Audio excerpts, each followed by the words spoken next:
A'udzu billahi minasyaitonir rajim. Bismillahirrahmanirrahim. Alhamdulillahi rabbil alamin wassalatu wassalamu ala rasulillah Muhammadin sallallahu alaihi wa alihi wasallam wa ala ahli baitihi thayyibin at-tahirin ashabihil muntajibin. Aqulu lakum assalamu alaikum warahmatullahi wabarakatuh. Para pemirsa dan pendengar yang kami hormati, marilah kita bersama-sama bersyukur kepada Allah dan meminta kepadanya untuk selalu diberi satu kesemangatan dalam mengkaji ilmu-ilmu keislaman, supaya kehidupan kita selalu dalam rel atau garis keislaman, dan supaya tingkah laku kita, omongan kita, pemikiran kita selalu dalam bingkai keislaman dan tidak keluar daripada bingkai tersebut. Pada kesempatan yang lalu kita telah menjelaskan tentang wazifah keempat, tugas keempat seorang imam, yaitu menghadapi berbagai isu miring, berbagai tuduhan yang salah terhadap Islam. Kemudian tugas yang kelima adalah al-hifadhu ala risalat al-ilahiyah min ayyati muhawalatin tahrifiyatin wa min ayyi dasin fit ta'alimil muqaddasah. Jadi tugas yang kelima yang harus diemban oleh seorang imam adalah menjaga keutuhan dan kesempurnaan risalah. Menjaga keutuhan atau menjaga kesempurnaan risalah tidak akan bisa dilakukan tanpa dibekali dengan keilmuan yang cukup dan sempurna. Makanya dalam ayat-ayat sebelumnya berkaitan dengan posisi seorang imam, kita membahas bahwa Allah Subhanahu wa taala memberikan berbagai keutamaan, berbagai fasilitas kepada seorang imam, supaya seorang imam ini memiliki satu kesiapan penuh untuk bisa menjaga agamanya.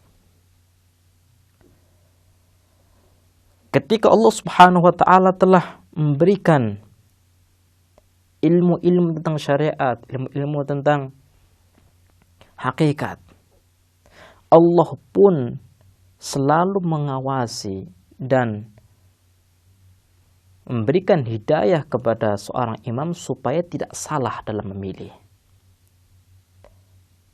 Ini merupakan satu fasilitas yang Allah berikan kepada seorang imam dalam rangka untuk menjaga agama ini.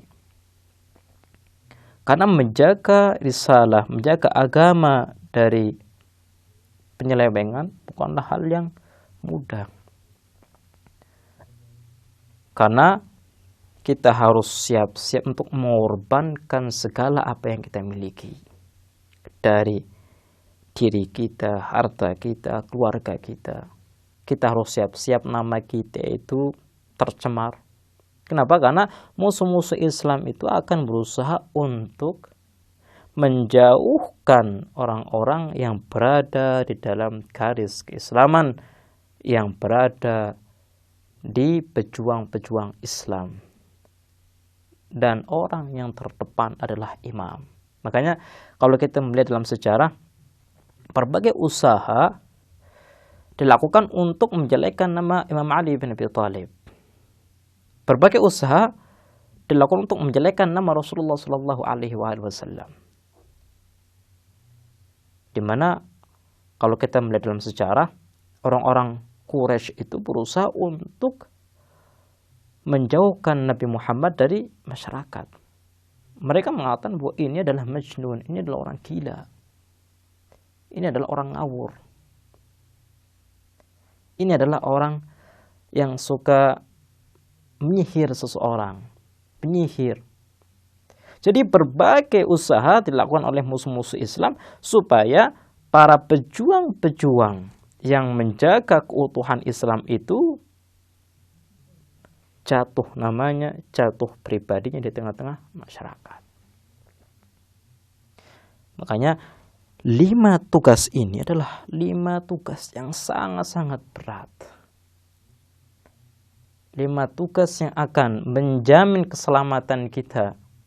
Kalau seandainya 5 tugas ini tidak bisa dijalankan, maka kita tidak memiliki jaminan bisa menjadi muslim yang hakiki, mukmin yang hakiki. Boleh jadi kita mengaku muslim, tapi apa yang kita pahami tentang Islam adalah salah. Dari sinilah kita juga lebih memahami kenapa Rasulullah SAW menjadikan baiat kepada imam, keyakinan kepada imam sebagai syarat daripada keimanan seseorang. Karena tugas yang sangat berat yang diemban, tugas yang sangat berat yang diemban oleh seorang imam, di mana kalau seandainya tugas ini tidak terlaksana dengan baik atau ada cacat, maka taruhannya adalah masa depan kita di akhirat. Para pemirsa dan pendengar yang kami hormati, ini adalah wazifah atau tugas-tugas yang dipaparkan oleh Syekh Ja'far Subhani terkait dengan posisi seorang imam. Kemudian setelah kita membahas tentang tugas keagamaan, kita ingin masuk pada tugas politik atau sosial. Nabi adalah sosok yang memiliki kepemimpinan dalam hal agama dan dalam hal politik dan sosial. Sehingga khalifah atau pengganti beliau adalah orang yang memiliki keduanya. Maka dari itu kita harus membahas lebih detail bagaimana tugas seorang imam dalam kancah politik atau sosial. Sebelum saya memperinci tentang tugas-tugas seorang imam dalam kancah sosial atau politik, saya akan mengawali pembahasan ini dengan penjelasan Imam Ali bin Abi Thalib tentang tugas seorang imam. Beliau mengatakan bahwa seorang imam itu dia harus menyampaikan mau'izah, nasihatnya kepada umat. Karena memang salah satu metode indah dan terbaik yang dimiliki oleh setiap utusan Allah dalam mengajak umat manusia menuju kepada kebaikan adalah mau'izah, memberikan nasihat. Kemudian yang kedua adalah al-ihya lis-sunnah.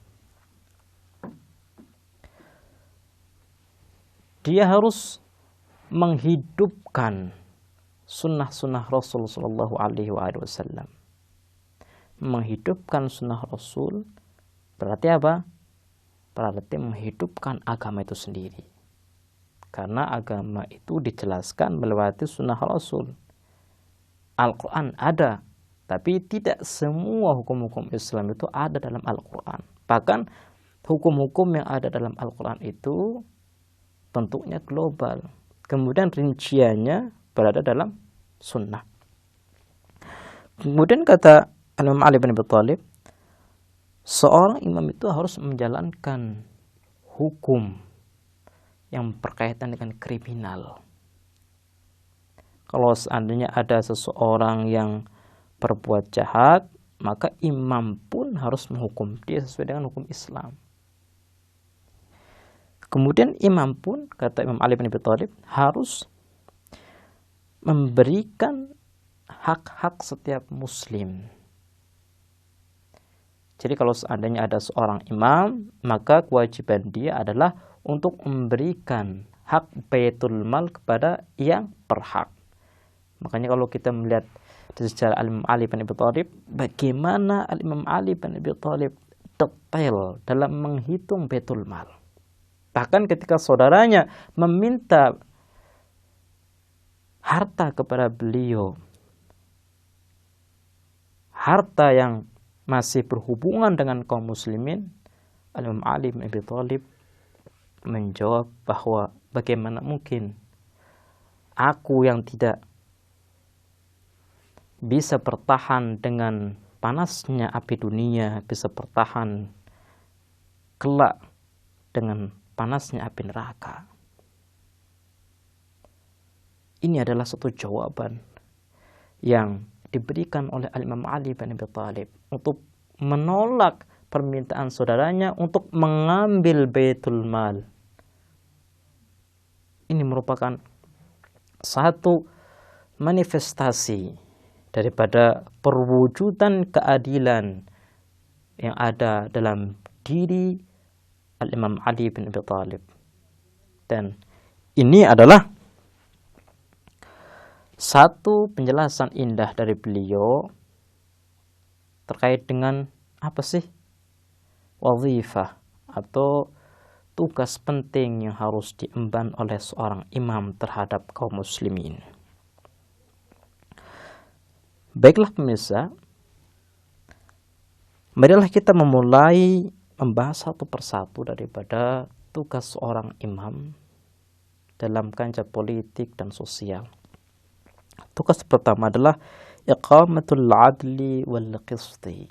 Seorang imam itu harus menegakkan keadilan. Keadilan dalam bahasa agama adalah dasar dari seluruh kebaikan. Kalau kita ingin mendapatkan kebaikan, maka kita harus mengedepankan keadilan. Ini merupakan wazifah pertama, tugas pertama yang harus diemban oleh seorang imam dalam kancah politik dan sosial. Baiklah pemirsa, insyaallah kita akan membahas lebih detail lagi tentang tugas-tugas politik dan sosial yang harus dilakukan oleh seorang imam di kesempatan yang lain. Kita akhiri. Wassalamualaikum warahmatullahi wabarakatuh.